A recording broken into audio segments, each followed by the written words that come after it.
masyarakat Jakarta itu punya kelebihan loh dibanding dengan Pemprov sendiri kan juga memang harus mendukung ya Pak. ada yang melaporkan pengurusakan APK.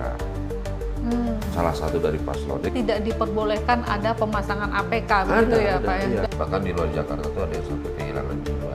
Iya. Politik uang ini tidak terjadi gitu di Pilkada Jakarta. Untuk mengajak orang untuk gerakan coblos semua, namanya gerakan. Berarti kan sudah ada hasutan. Mengawasi gitu terkait dengan netralitas ASN ini.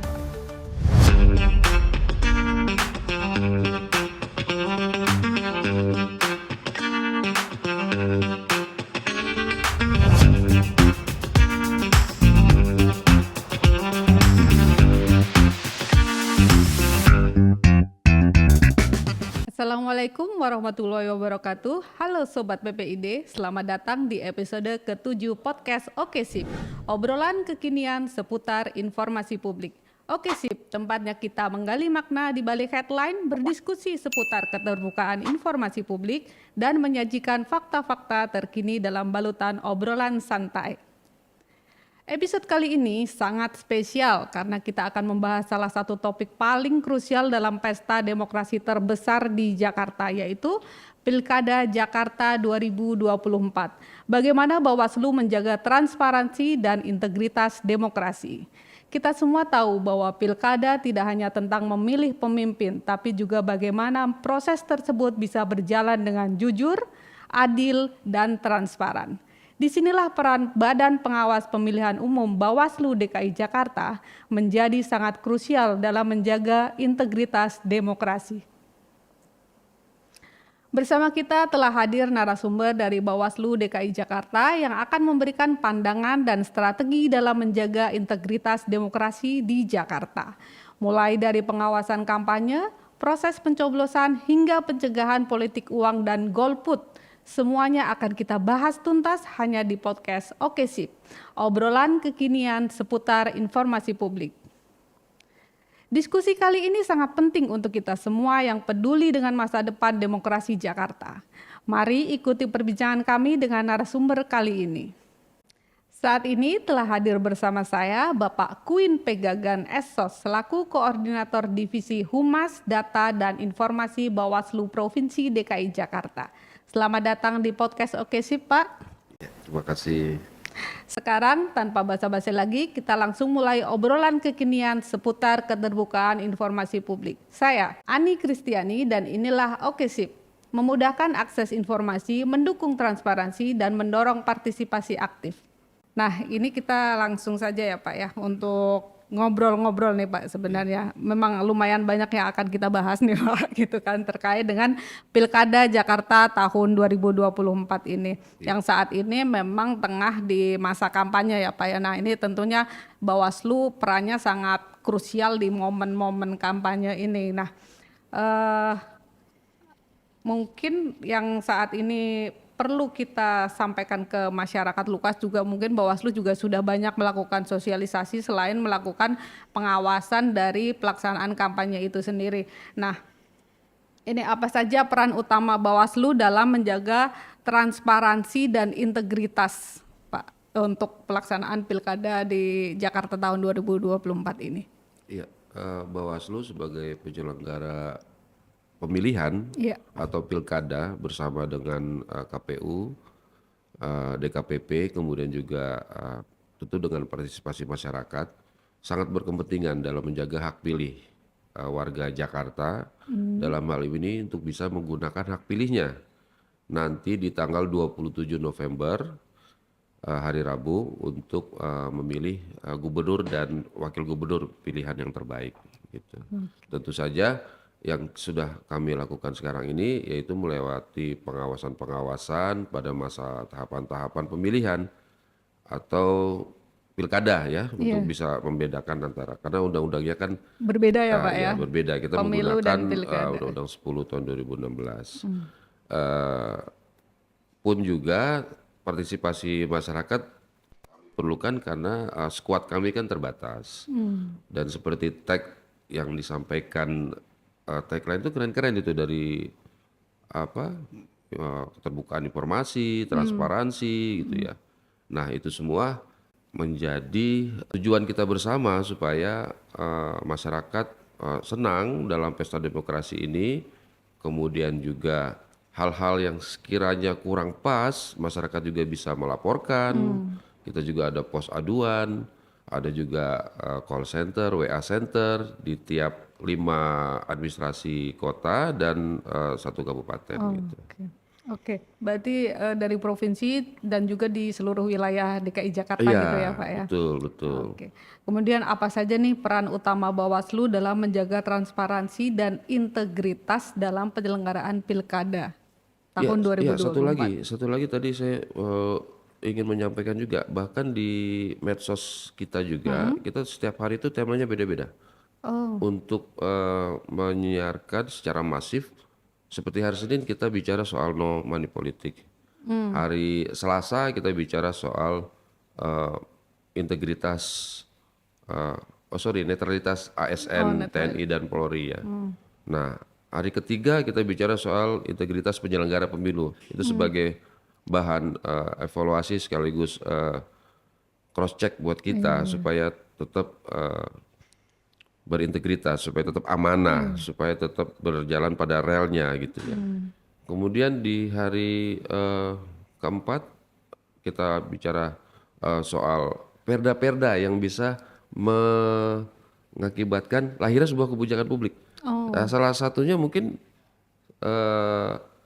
bagaimana masyarakat Jakarta itu punya kelebihan loh dibanding dengan warga di provinsi lain. KJP kan tidak bisa diterima di Bekasi kan begitu, tidak bisa diterima di. Itu kebijakan Pemprov ya, Pak, Pemprov. DKI. Jadi kalau Anda salah memilih, mungkin yang dulu kurang baik menjadi lebih baik sekarang. Nah, kalau Anda memilih gitu, maksudnya memilih yang baik. Tapi kalau Anda memilih yang kurang tepat, nah bisa jadi yang kemarin katakanlah sudah baik menjadi kurang baik gitu. Berarti intinya adalah mengajak masyarakat untuk lebih cermat lagi dalam melihat program-program dari para calon ini gitu ya Pak ya. Jadi apakah misalnya programnya sudah ada bisa diteruskan atau seperti apa gitu ya Pak? Saya melihat Bawaslu bukan hanya membuat was-was melulu ya, tapi badan was-was melulu. Tapi bisa memberikan ada good news di hari dalam 1 minggu itu loh. Nah dalam hal ini ada lu KJMU, ada lu KJP, ada lu BPJS yang Kartu Indonesia Sehat, itu kan dibayarkan Pemda kan? Iya. Dan yang paling cepat bayar itu Jakarta dibanding dengan BPJS yang lain gitu. Oke. Baik, itu apakah maksudnya dalam satu itu terus, kan satu minggu terus, ada berbeda-beda gitu ya Pak? Sampai politisasi SARA gitu. Silakan kalau mau gabung dengan Bawaslu ikut jadwal itu. Nanti mungkin kan itu sudah berlangsung di 44 kecamatan. Iya.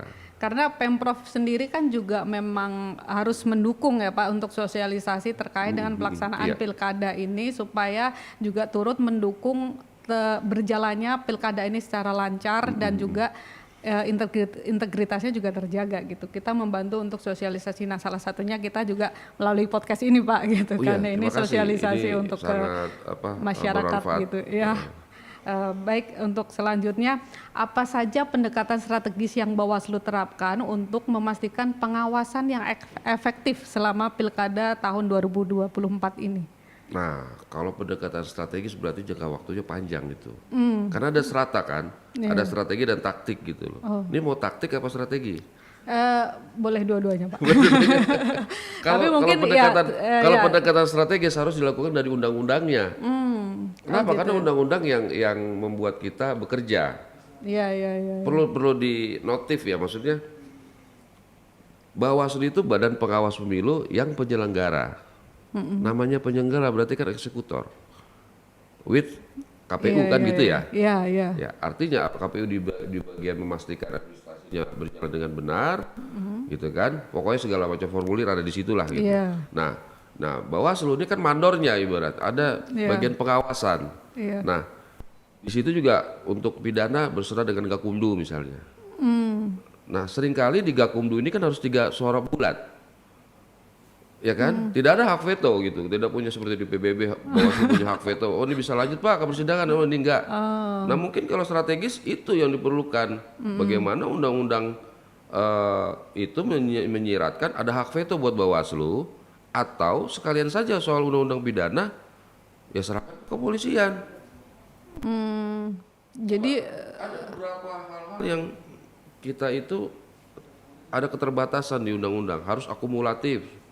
Orang yang melanggar soal kampanye, soal money politik harus misalnya. akumulatif ya. Iya, Jadi kalau misalnya dia baru 1 kali gitu nggak kena tegur dia gitu ya, harus Pak? yang terdaftar sebagai tim pemenangan.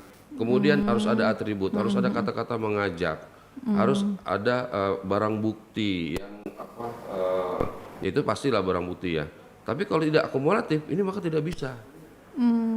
Ya, ya. Gitu. Nah, ini yang harus mungkin dari sisi strategis harus di ini. Kemudian selanjutnya Perlu dievaluasi gitu ya, Pak ya?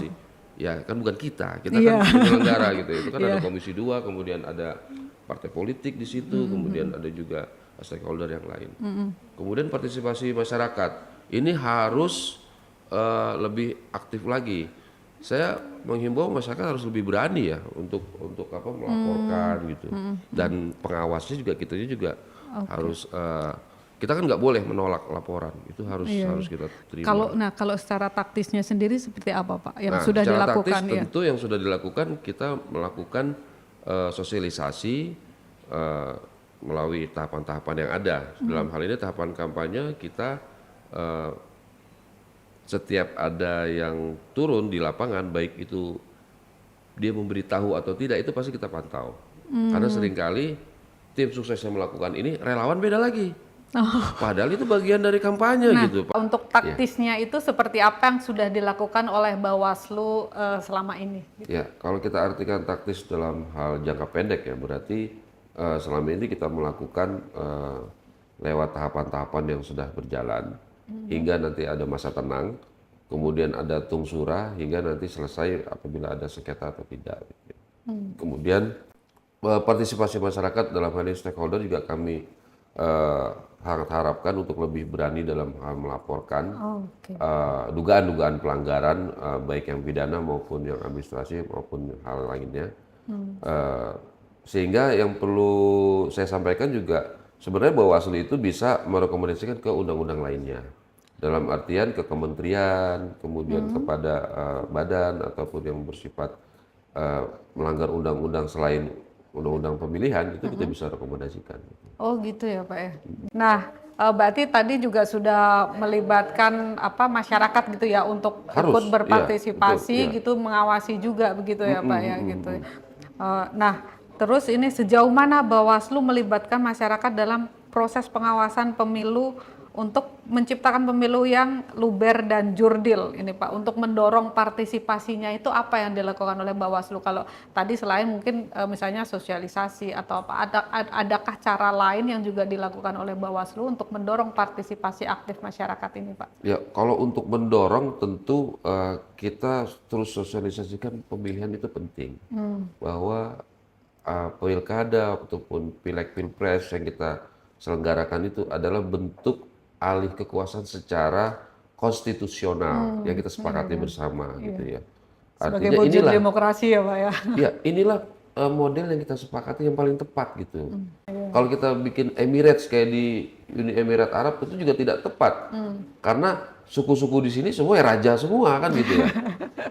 Terus, terlalu banyak ya Pak. Iya, kalau kita mau bikin monarki konstitusional ya juga tidak tepat karena semua mantan-mantan kerajaan tentu kan mereka juga ingin dianggap gitu ya.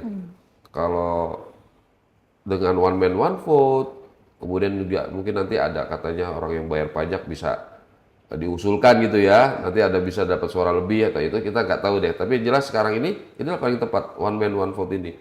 Saat dimana Anda seorang pengusaha dengan seorang pegawai itu punya hak yang sama.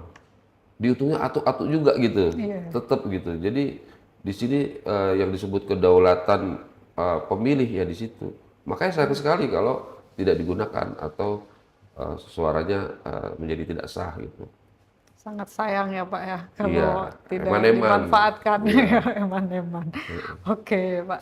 Nah, apakah ada kasus atau isu terkini yang dihadapi Bawaslu dalam Pilkada 2024 ini yang memberikan gambaran tentang tantangan di lapangan, Pak. Jadi mungkin boleh cerita nih, ada kasus apa sih yang sudah terjadi selama masa kampanye dari September kemarin hingga saat ini, Pak, mungkin yang bisa diceritakan. Ya, tentu Bawaslu dalam mengawal pemilihan ini atau pilkada ini adalah saya coba dari kronologis yang saya ingat ya. Ada yang melaporkan pengerusakan APK. Salah satu dari paslon. Ini kan biasa nih. Paslon satu melaporkan paslon yang lain untuk katanya, oh APK saya dirusak gitu kan. Nah tentu kita harus terima laporan tersebut dan setelah ditelusuri ternyata pihak perusaknya atau yang dilaporkan blur gitu, kurang jelas sehingga tidak bisa dilanjutkan.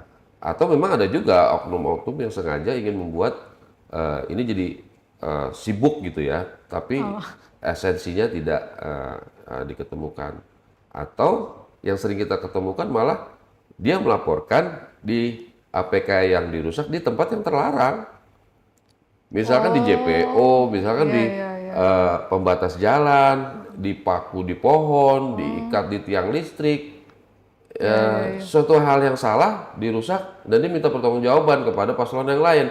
Dia sendiri juga salah gitu. Kalau seperti itu, jadi gimana Bawaslu, Pak? Kami himbau kepada tim sukses, karena tanggung jawab mereka dalam hal memasang dan menurunkan loh. Kalau di pilkada tuh ada istilah menurunkan di undang-undang itu. Tidak hanya dia menaikkan. Ini kan seringkali tim sukses itu berdalih kan kita memasang, yang nurunin beda lagi ya. Apalagi vendor-vendor yang digunakan oleh mereka itu. Ongkosnya itu tadi masang aja. Iya, itu tadi tantangan itu ya, itu soal APK. Kemudian kemarin di Petamburan itu ada yang ngaku-ngaku mantan staf komisioner dari Bawaslu terdahulu, dari KPU terdahulu. Kemudian dia mengintimidasi panwascam kita di sana. Di situ terlihat bagaimana arogannya ya. Arogannya diduga relawan ini untuk membatasi pengawasan kita. Nah, kami tidak mentolerir itu. Itu pasti kita telusuri karena itu akan berdampak buruk nanti bagi pengawas-pengawas kami lainnya.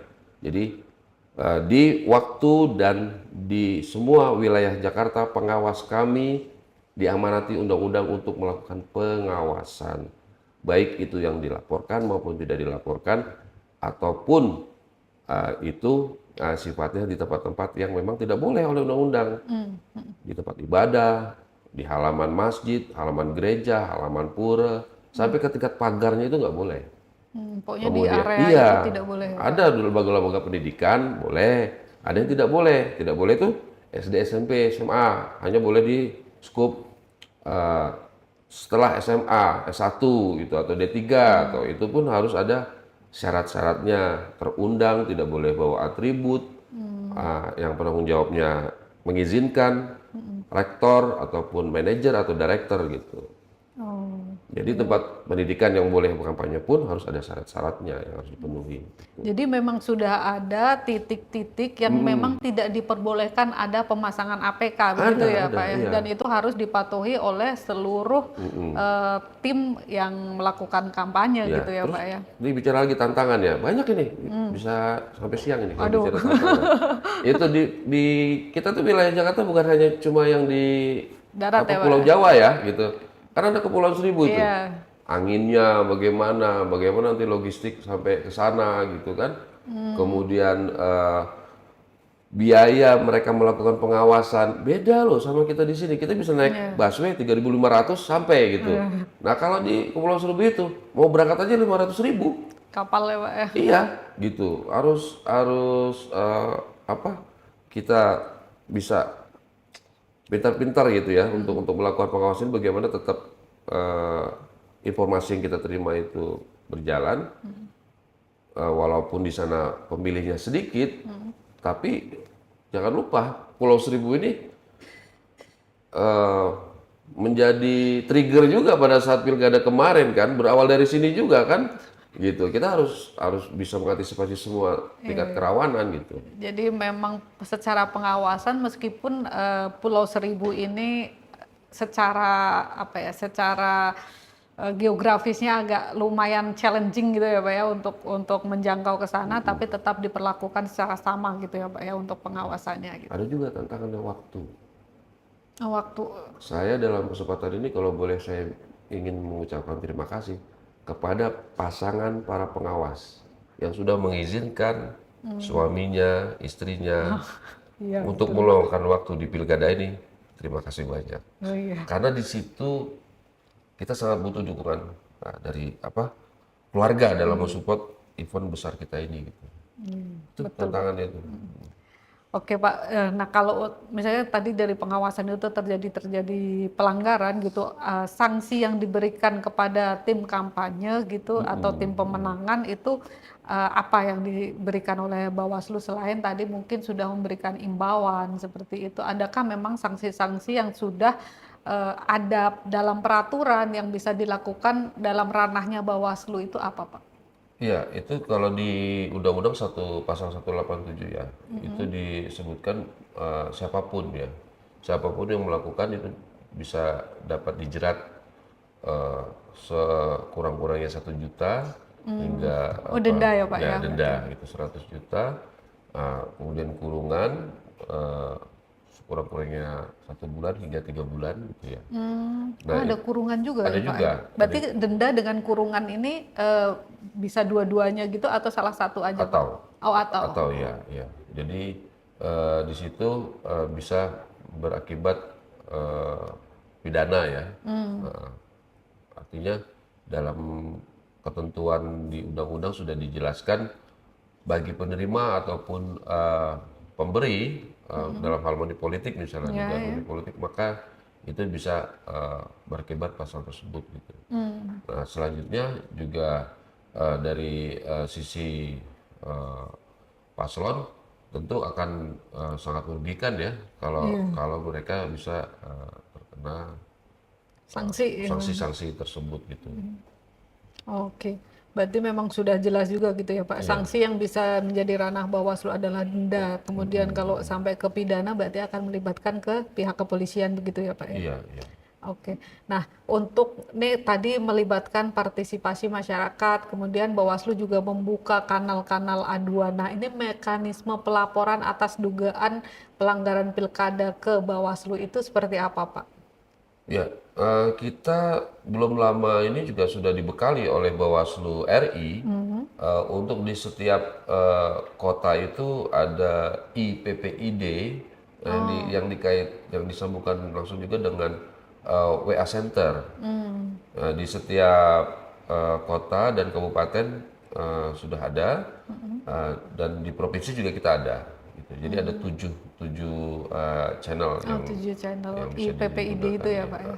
Berarti seperti di kami kan PPID sebagai Iya, pelayanan betul. permohonan Iya, informasi, tapi kalau ini juga bisa sebagai kanal pengaduan pelanggaran kampanye Bisa, gitu ya Pak bisa, ya. iya. Oh. Karena sebenarnya kalau kita mau melihat secara fair ya, medsos itu udah cukup. Iya, orang lebih Iya, gampang juga ya Pak. betul. Kalau perlu buatlah seperti medsos gitu loh. Tinggal kirim datanya, fotonya apa. Jadi jangan berbasis paper terus. Iya. Gitu. Kalau di IPPID itu masih membutuhkan paper juga Pak, atau cukup bisa seperti misalnya kita DM melalui medsosnya Bawaslu gitu kan, dari foto kemudian ada pelanggaran di sini sedikit kronologi gitu. Tidak perlu. Oh, tidak. Cuma kan tetap harus kita isi.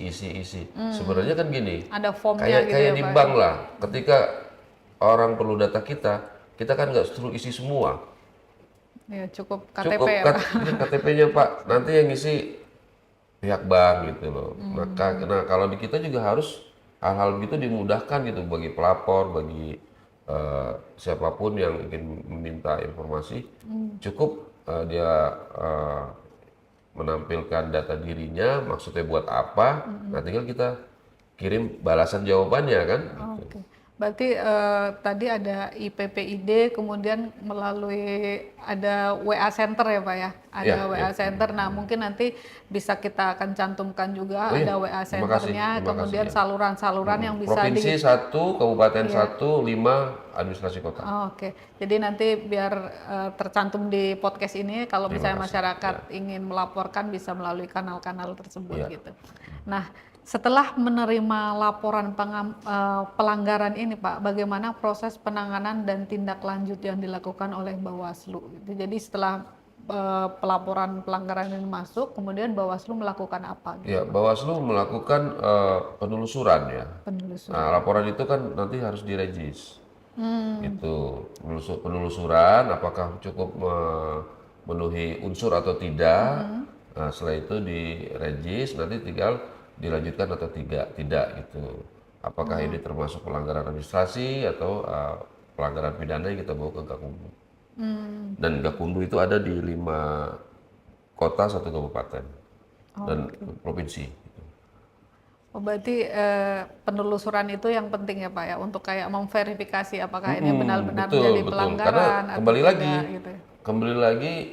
tiap paslon ini kan punya tim.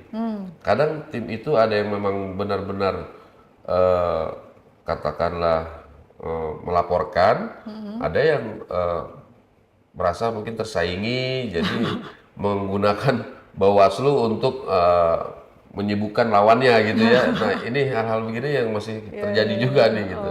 Ya kita sih semua menganggap punya hak untuk melaporkan. Iya, iya, oke, baik.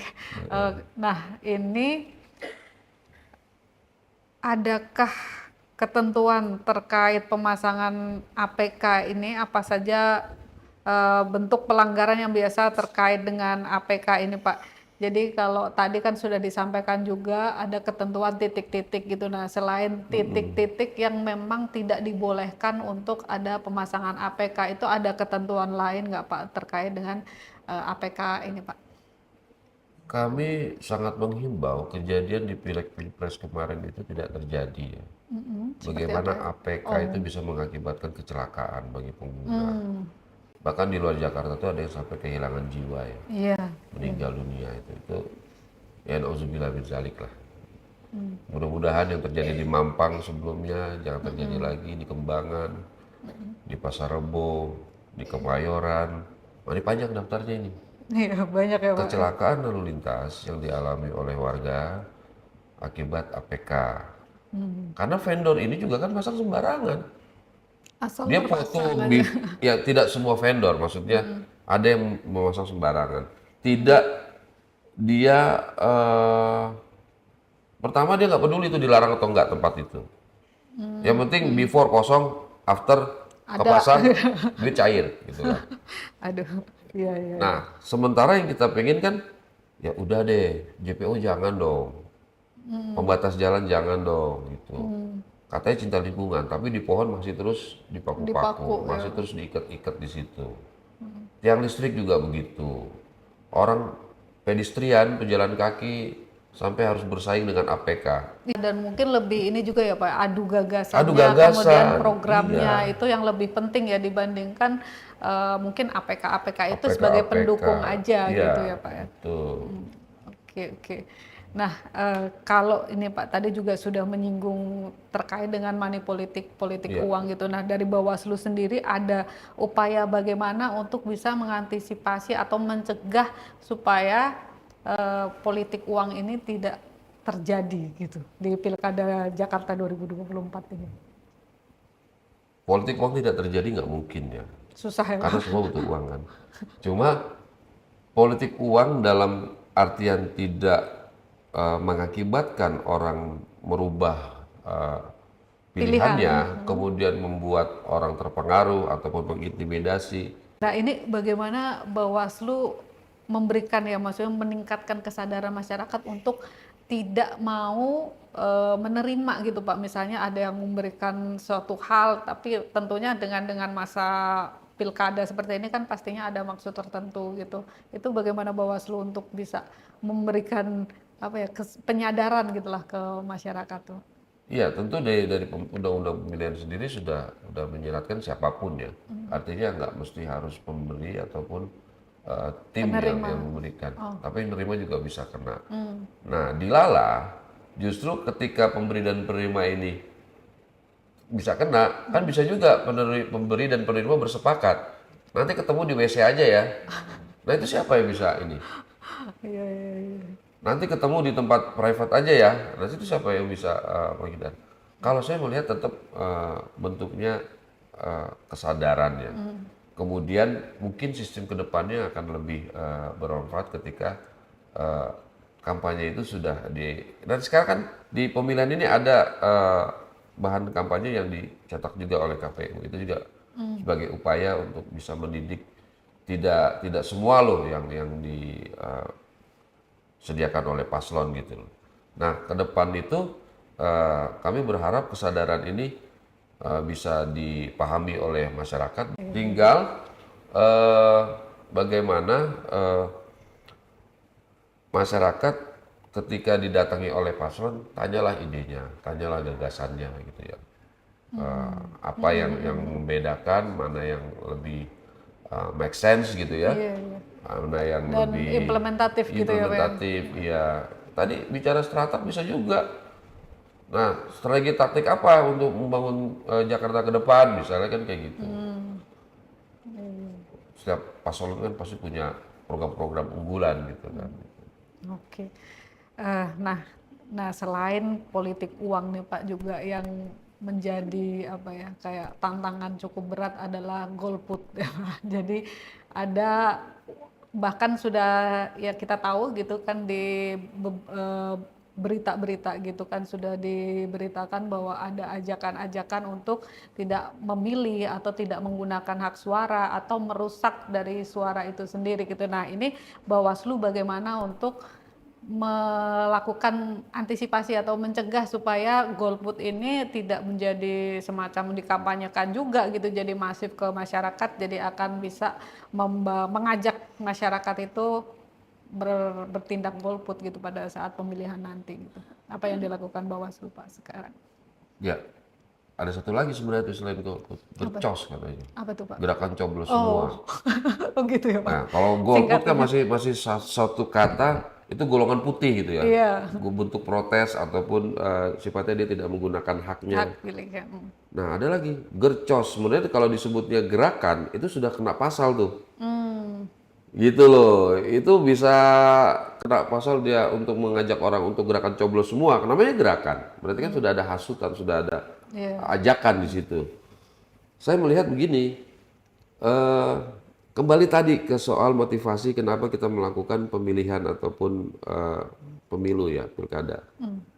Penting nggak sih ini barang? Gitu.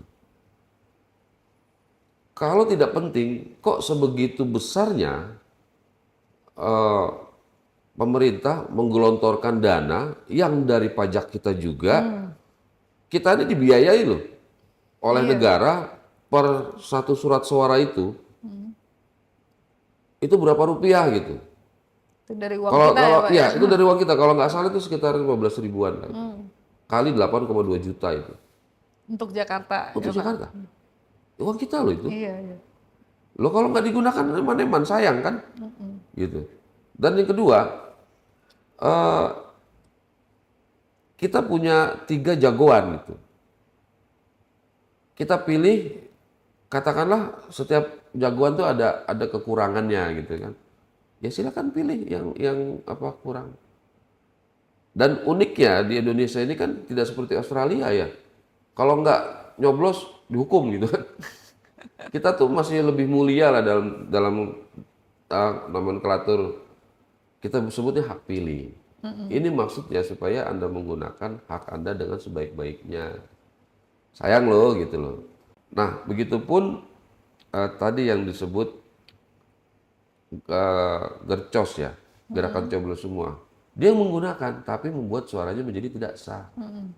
Nah itu pun sayang. Kan mubazir kalau suara tidak sah.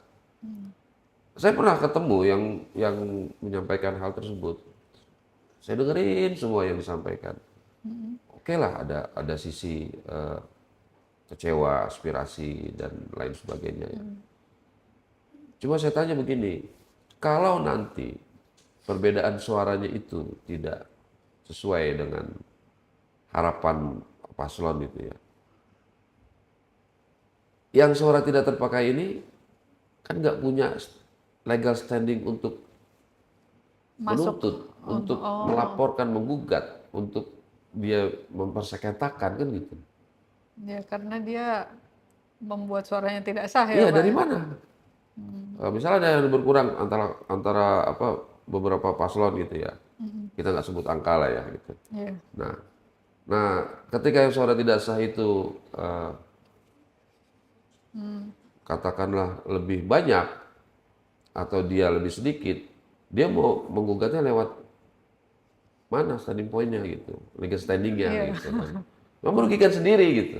Jadi lebih baik saya menghimbau no golput, no gercos. Oh, no golput, no gercos nih yang harus di-highlight nih sama betul. warga Jakarta no terutama golput, no gercos. Jadi intinya adalah bahwa tetap masyarakat itu harus memanfaatkan hak pilihnya karena ini benar-benar hak yang menjadi kedaulatan dari masing-masing warga gitu ya Pak yang sudah memiliki hak pilih gitu. Jadi jangan sia-siakan dan ini juga dari uang kita sendiri gitu kan. Jadi jangan juga kayak menghambur-hamburkan uang jatuhnya gitu ya Pak ya. Jadi tidak bermanfaat gitu kan. Nah, kalau ini Pak terkait dengan golput ini, apakah menurut Bawaslu itu karena kurang transparansi ini sehingga isu golput dan gercos ini menjadi muncul gitu Pak. Jadi karena kurang transparansi dari pelaksanaan penyelenggaraan pemilu pilkada ini jadi itu agak menjadi trigger gitu. Jadi ada isu golput, kemudian gercos sendiri yang tadi Bapak sampaikan itu menurut dari Bapak gimana? Ya kalau menurut saya karena dinamika kalau di Amerika Serikat itu Uncle Sam bener loh, maksudnya itu pengaruh loh, itu dari pilek-pilpres kan? Iya, masih ada residu. Gitu, ada residunya. Jadi yang membuat bukan dari masyarakat. Saya juga nggak terima kalau melihat ini warga yang disalahkan itu. Oh tidak, golput itu kalau di sosial politik ya.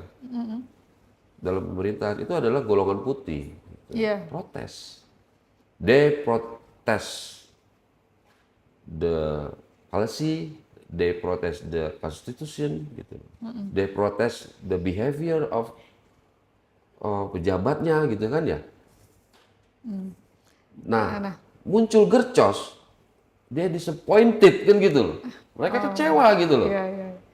Jadi ini memang maksudnya tidak bisa disamakan kayak dalam setiap pelaksanaan pemilu atau pilkada itu akan muncul seperti itu, tapi memang ada trigger-trigger atas dari dinamika yang terjadi gitu. Kalau saya bicara no golput no gercos bukan kemudian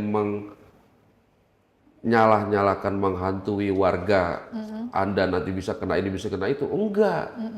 Nah, kalau saya melihat mereka melakukan itu karena dipicu dari kelakuan pejabatnya yang di atas gitu.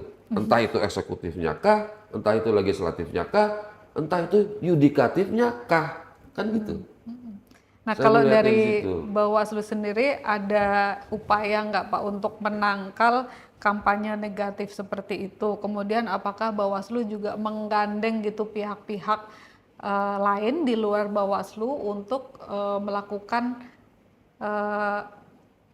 penangkalan itu atau meningkatkan partisipasi masyarakat untuk membantu menangkal kampanye seperti itu? Kampanye negatif kan boleh kan? Yang nggak boleh black campaign kan? Oh gitu ya Pak? Iya, kan tentu ketika paslon berkampanye dia akan menyatakan ini loh yang positif, negatif lawan saya kan gitu. Oh, itu dalam artian seperti itu ya. Okay. Tapi kalau black campaign dia kan menyampaikan kawan saya salahnya, negatifnya, jeleknya, tapi itu hoax yang dikemas dalam bentuk hoax gitu. Nah itu black campaign. Tapi kalau negatif campaign kan sebenarnya boleh kan? Bahwa saya lah yang positif, yang lain negatif atau kurang gitu. Karena mencari Tapi dukungan based on fact Pak gitu, ya. berdasarkan fakta. Oh, oke. Makanya demokrasi itu selalu gaduh tuh seperti itu. Tapi gaduh yang ngajak orang mikir gitu, ngajak orang adu gagasan. Ya pasti ada dialektika ya, pasti ada dinamika di situ kan, mana yang terbaik gitu. Oke. Nah, kalau tadi terkait dengan saya tanya untuk apakah ada juga menggandeng pihak lain gitu selain Bawaslu untuk mensosialisasikan atau meningkatkan partisipasi masyarakat ini dalam penyelenggaraan pemilu ini, Pak? Ya, kami menyasar ya seluruh stakeholder, dalam artian kita berkolaborasi atau di dalam acara kita atau di dalam acara mereka untuk memiliki waktu untuk mensosialisasikan pentingnya pilkada ini, kemudian juga sampaikan kepada paslon-paslon yang hadir untuk memberikan kemajuan masyarakat sipil gitu di Jakarta, supaya mereka bisa nanti memberikan program-program yang terbaik, menghasilkan kebijakan-kebijakan yang lebih bermanfaat ya, berartinya kepada ada warga nilai Jakarta. tambah lagi gitu ya, Iya, Pak? betul. Oke. Nah, berarti memang juga kolaborasi dengan banyak pihak juga dilakukan oleh Bawaslu Iya, gitu ada ya, Pak? dengan lembaga pemantau, ada juga dengan lembaga NGO ya, ada Ormas, ada juga OKP, Organisasi Kepemudaan, juga pada siswa-siswi pemilih pemula, ada dengan Diskominfo gitu ya, dengan Pemprov ya, pemerintah Pemprov gitu, ada juga dengan masyarakat media gitu ya, kalangan media juga sebagai penyebar luas berita. Dan dia gitu. sebagai salah satu pilar demokrasi juga, Pak. Ya, kebebasan pers. Iya. Iya. Nah, kalau tadi juga sudah disinggung oleh Pak Kuin terkait dengan netralitas ASN, Pak. Iya. Nah, untuk terkait netralitas ASN ini, apakah ada sanksi tersendiri gitu, Pak? Kalau dari setahu saya, karena saya ASN juga gitu, kalau memang dari badan kepegawaian kita memang sudah ada mekanisme itu. Tapi kalau dari Bawaslu sendiri, apakah juga ada turut juga gitu untuk dalam mengawasi gitu terkait dengan netralitas ASN ini, Pak? Apa ya? Saya melihat sih di sini yang dilakukan ASN adalah tentu dari sisi kesadaran pribadinya dulu masing-masing gitu ya. Kalau memang posisinya dia tidak untuk berkampanye, ya lebih baik dihindari gitu. Nah, kalau tadi juga Bapak sampaikan di pemilu kemarin kan juga ada muncul bahwa indikasi netralitas ASN ini ada yang tidak netral. Itu kalau kasus-kasus yang seperti kemarin itu yang terjadi seperti apa, Pak? Ya, kalau seperti kemarin itu kan ada beberapa pencegahan yang dilakukan ya. Jadi artinya kita melakukan pencegahan itu terhadap katakanlah aparatur sipil negara yang ikut serta di dalam kegiatan tapi masih menggunakan pakaian dinas, gitu-gitu ya. Kemudian juga ada yang juga turut menyuarakan di dalam rapat-rapat RT RW. Nanti pilih yang seiman ya. Nah, kalau begitu berarti boleh dong pilih yang satu suku ya. Nanti boleh pilih yang perempuan ya, yang laki-laki ya. Kan hal-hal begitu kan. Ada pesan-pesan gitu ya, Pak ya? Oh iya, verbal. Nah itu kan sebenarnya dari kesadaran diri sendiri dulu yang tidak melakukan itu harusnya. Tidak perlu mendapat pencegahan atau sifatnya kita telusuri atau kita hampiri kan gitu.